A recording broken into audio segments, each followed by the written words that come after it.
तो welcome back my new explain video.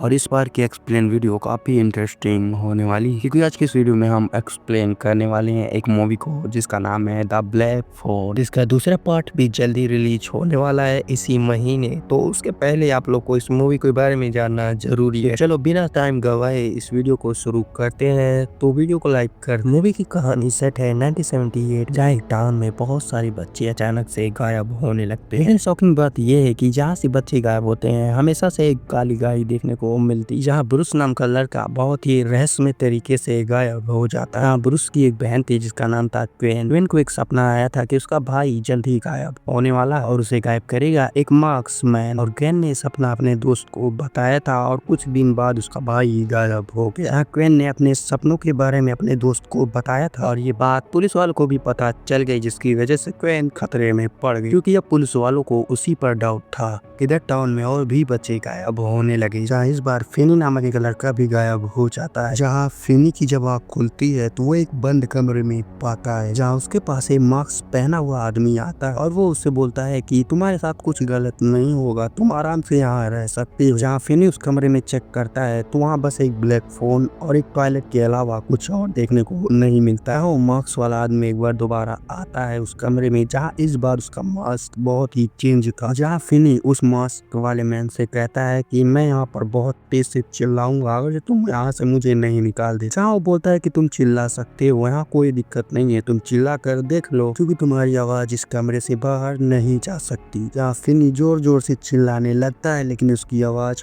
कमरे से बाहर नहीं जाती। जहाँ तभी उस कमरे में जो ब्लैक फोन रखा हुआ था उस पर एक रिंग बजती है, लेकिन फोन उठाने पर उसमें कोई भी आवाज सुनाई नहीं देती। जहाँ थोड़ी देर बाद एक बार फिर रिंग बजती है और तभी उस रिंग में से एक बच्चे की आवाज आती है। जहाँ वो बोलता है कि मुझे अपना नाम तो नहीं पता लेकिन मैं तुम्हारी मदद करना चाहता हूँ, लेकिन मैं आप लोग को बता दूं कि ये कोई और नहीं, ये ब्रूस होता है जो पहले गायब हो चुका था। जहाँ ब्रूस बताता है कि मैंने भी इस कमरे से बाहर निकलने के लिए बहुत ही कोशिश किया है। जहाँ मैंने एक गड्ढा खोदा था इस कमरे से बाहर निकलने के लिए, जो कि पूरा तो नहीं हो पाया, लेकिन तुम चाहो तो इस गड्ढे को आगे खोद कर इस कमरे से बाहर निकल सकते हो। जहाँ फिनी को वो गड्ढा मिल जाता है जहाँ पर खुदाई हुई थी और वो आगे खुदाई करना स्टार्ट कर देता है। जहाँ गड्ढा खोदते खोदते सुबह हो जाती है और वो मास्कमैन उसके लिए खाना लेकर आता है। जहाँ खाना देने के बाद मास्कमैन वापस चला जाता है लेकिन वो दरवाजा छोड़ देता है जिससे वो अंदर आता था। जहाँ फिनी को लगता है कि मैं इस दरवाजे से बाहर निकल कर यहाँ से भाग सकता हूँ। जहाँ फिर से उस फोन से रिंग बजने लगती है, जहाँ इस बार कोई और बच्चा था। जहाँ वो फिनी से बोलता है कि तुम इस कमरे से बाहर मत जाओ क्योंकि आगे बहुत खतरा है। जहाँ वो बोलता है कि ये मास्कमैन का एक ट्रैप है, अगर तुम बाहर जाते हो तो तुम्हें बहुत बुरी तरीके से मारेगा। जहाँ फिनी उसकी बात मान लेता है और चुपके से जाकर देखता है कि वो मास्कमैन आखिर है कहाँ। जहाँ वो देखता है कि मास्कमैन उसका इंतजार कर रहा है अपने हाथ में एक बेल्ट लेकर कि जैसे वो भी बाहर आए उसे पीट दी। जहाँ उसके बाद फिली अपने कमरे में वापस चुपचाप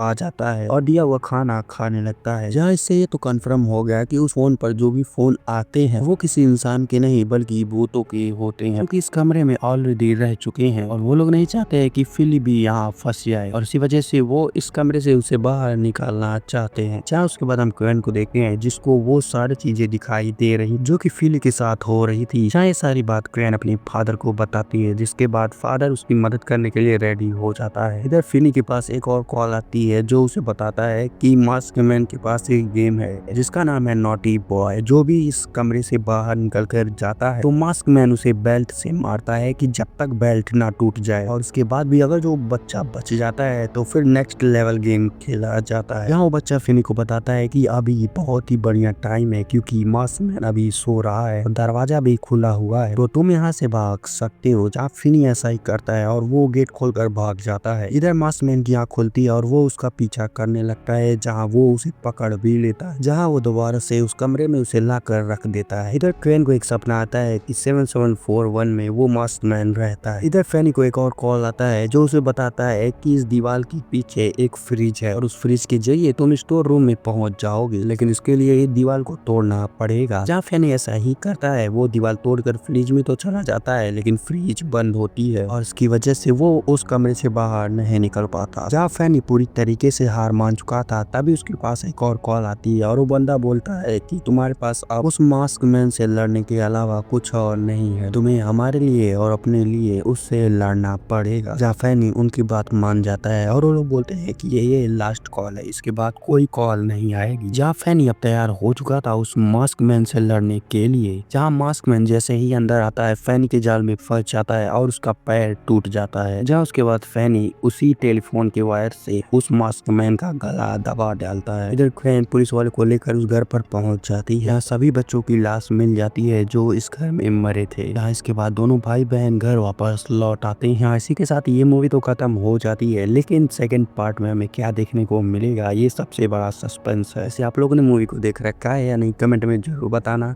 और ये छोटा सा एक्सप्लेन वीडियो आपको कैसा लगा ये भी कमेंट में जरूर बताना। तो मिलते हैं आपसे एक न्यू और इंटरेस्टिंग वीडियो में, तब तक के लिए बाय बाय।